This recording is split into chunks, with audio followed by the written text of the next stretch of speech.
आज सकाळी आपण गजानन आश्रमामध्ये आपलं रजिस्ट्रेशन करून घेतलं आणि नर्मदा परिक्रमेचं प्रमाणपत्र घेतलं त्यांच्याकडून 11 वाजता.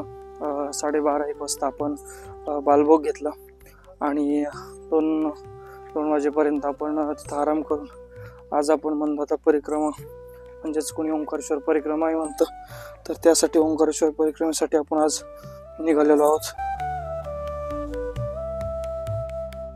नर्मदा परिक्रमा करण्याच्या अगोदर मनदाता परिक्रमा करावी लागते.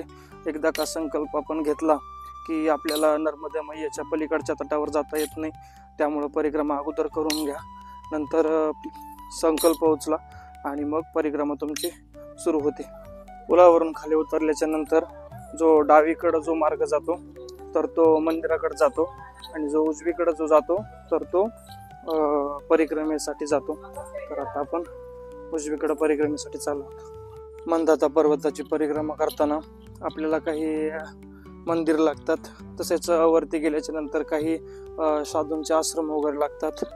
पर्वतावर असे काही आश्रम आहेत जेथे थांबून आपण चातुर्मासातले 4 महिने साधना वगैरे करू शकतो.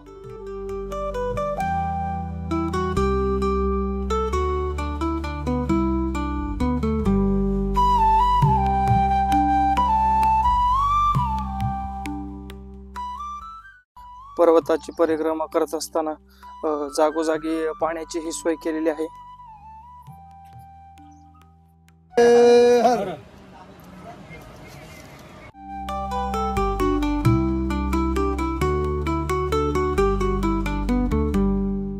एक किलोमीटर चालत आल्याच्या नंतर आपल्याला हे केदारेश्वराचं पहिलं मंदिर लागतं.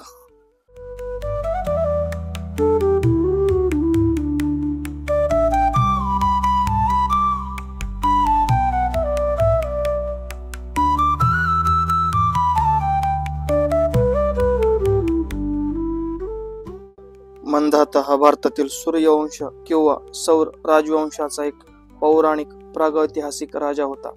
त्याने संपूर्ण जग जिंकले आणि ऋग्वेदातील मंडल 10 मधील 134 स्तोत्र रचले असे म्हटले जाते. महाभारतात त्याला युवानाश्वाचा पुत्र म्हटले जाते.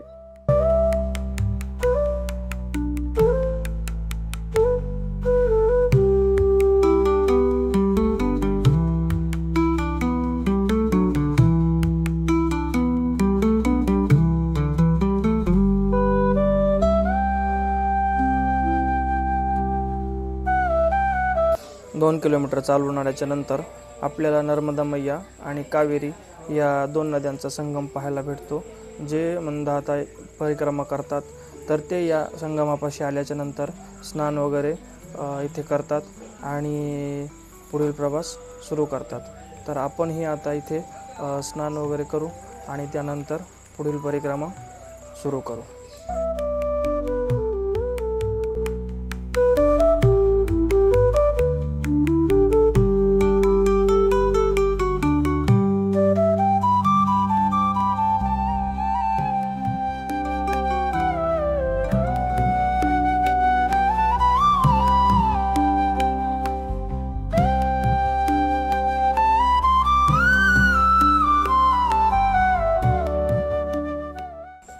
मागच्या ओंकारेश्वर आणि ममलेश्वर या ब्लॉगमध्ये एक गोष्ट सांगायची राहूनच गेली. ओंकारेश्वर हे जे मंदिर होतं हे 11व्या शतकात मालवा येथील परमार राज्यांनी बांधलं होतं. त्यानंतरचा जो कारभार होता हा चौहान शासकांनी या मंदिराचा सांभाळला. 13व्या शतकात मोहम्मद गजनी हा जो मुस्लिम शासनकर्ता होता याने या मंदिरावर आक्रमण केलं आणि या मंदिराची तोडफोड केली, तसेच लूट केली. तरी ते मंदिर पूर्णपणे नष्ट झालं नाही, ते तसंच शाबूत राहिलं. मुघल राजवटीत हे मंदिर चौहान राजांच्या आधिपत्याखाली होतं आणि त्या काळात फारशी त्याची डागडुजी झाली नाही. 18व्या शतकात होळकर शासकांनी मंदिराचा जीर्णोद्धार केला. बांधकामाची सुरुवात पहिल्या होळकर राणी गौतमाबाई होळकर यांनी केली आणि नंतर त्यांची सुनदेवी अहिल्याबाई होळकर यांनी हे मंदिर पूर्ण केलं.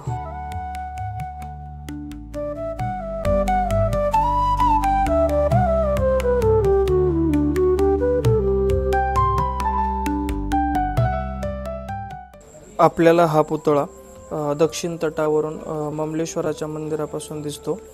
तिथून तो खूप जवळ दिसतो, पण तो खूप लांब आहे आता इथपर्यंत येत येत आपली पर्वताची परिक्रमा अर्धी संपलेली आहे। इथून 2 रस्ते येतात। एक खालून जो रस्ता येतो तो गाडींसाठीचा रस्ता आहे, ज्याने गाड्यावर येतात, आणि डावीकडे वळल्याच्या नंतर जो रस्ता येतो तर त्याने आपली परिक्रमा पूर्ण होऊ शकते।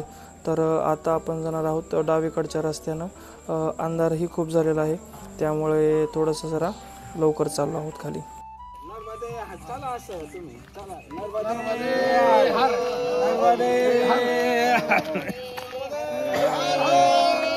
अशा प्रकारे आपली मंदाता पर्वत प्रदक्षिणा पूर्ण झालेली आहे आणि आता आपण येऊन पोहोचलो ओंकारेश्वर मंदिरापाशी। चला तर भेटू पुन्हा नर्मदा परिक्रमा या व्लॉगमध्ये। नर्मदे हर।